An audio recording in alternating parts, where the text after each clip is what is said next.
Olá, aqui é o Alisson e hoje eu vou comentar sobre o livro Como Ser Cristão, de C.S. Lewis. Bom, e esse livro ele consiste então em um compilado de diversas passagens e capítulos de outros livros do autor, onde ele trata sobre aspectos da vida cristã. E aspectos esses que são os mais diversos possíveis, como por exemplo materialismo, dúvidas sobre a fé, questões sobre o fim dos tempos e também a forma como nós levamos, como nós vivemos as nossas vidas. Então separei alguns trechos de livros que nós ainda não trouxemos aqui para o canal. Bom, e o primeiro trecho então que eu separei é do capítulo Preocupando-nos com mais do que a salvação de almas, do livro O Peso da Glória, do capítulo intitulado Aprendizado em Tempos de Guerra. E neste trecho aqui o que me chamou a atenção é como o autor ele trata sobre a importância que nós damos a certas coisas em nossas vidas, ao que nós dedicamos as nossas vidas. Ele chega a comentar sobre o aspecto político e militar, o que me lembrou bastante o Chesterton reforçando a importância da família no livro O que há de errado com o mundo. É possível que seja nosso dever perder a vida para salvar a vida de outra pessoa, mas qualquer pessoa que se dedica a ser um salva-vidas, no sentido de dar a isso sua total atenção, de modo que não pensa nem fala sobre mais nada e exige a cessação de todas as outras atividades humanas até que todos aprendam a nadar, é um monomaníaco. O resgate de pessoas em situação de afogamento é, então, um dever pelo qual vale a pena morrer, mas não viver. Parece-me que todos os deveres políticos, entre os quais incluo o serviço militar, são deste tipo. Um homem poderá ter de morrer por seu país, mas nenhuma pessoa deve, em nenhum sentido exclusivo, viver por seu país.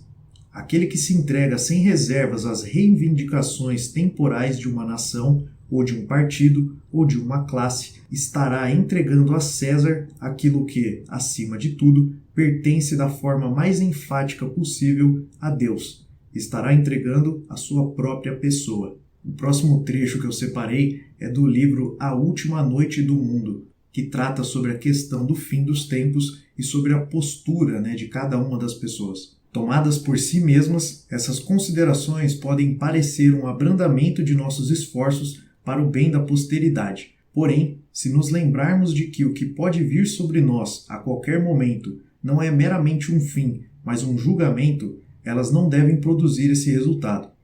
Elas podem e devem corrigir a tendência de alguns modernos de falar como se deveres com a posteridade fossem os únicos deveres que tínhamos.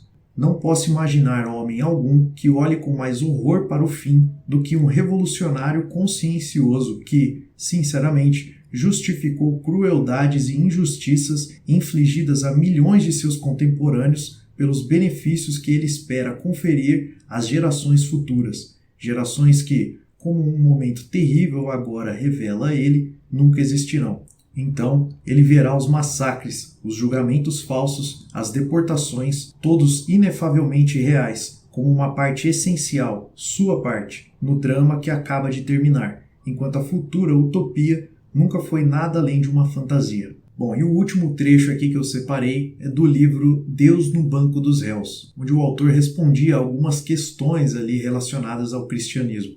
E a pergunta então feita para o autor foi a seguinte: os materialistas e alguns astrônomos sugerem que o sistema planetário solar e a vida como a conhecemos surgiram por uma colisão estelar acidental.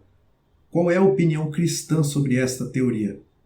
E a resposta então do autor: se o sistema solar surgiu por uma colisão acidental, o surgimento da vida orgânica neste planeta também foi um acidente, bem como toda a evolução do homem. Neste caso, todos os nossos pensamentos atuais são meros acidentes, afinal, são o subproduto acidental do movimento atômico.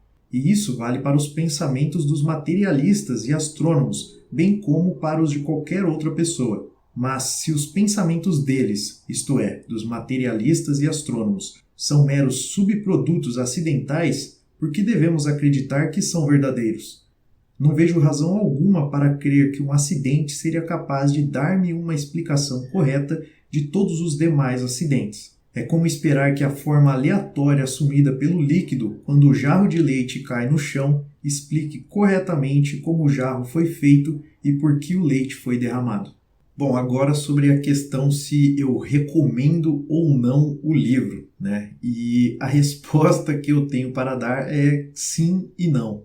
Sim, no sentido de que eu acho que o livro ele pode funcionar como uma boa introdução sobre o ponto de vista do autor em relação ao cristianismo, por exemplo. Ao invés de logo de cara você ter que se aprofundar nos diversos livros do autor sobre esse mesmo tema, eu acho que esse livro ele funciona muito bem como uma porta de entrada, né, sobre o assunto. Além do quesito coleção, né? Eu sei que muitas pessoas gostam ali de colecionar livros, né? Edições de livros, e a Thomas Nelson sempre faz livros muito bonitos, né? Então eu também consigo entender que algumas pessoas comprariam ele por uma questão de coleção. Agora, caso você já tenha ou já tenha lido os livros que foram utilizados então para formar este aqui, daí eu já não sei se eu recomendo tanto assim esse livro, visto que ele é basicamente então um compilado, né, de diversos trechos e capítulos de outros livros. Mas para mim o que essa leitura, o que esse livro me ajudou foi a escolher o próximo livro que eu devo ler então sobre o autor, já que eu quero me aprofundar em alguns dos livros que foram utilizados neste aqui.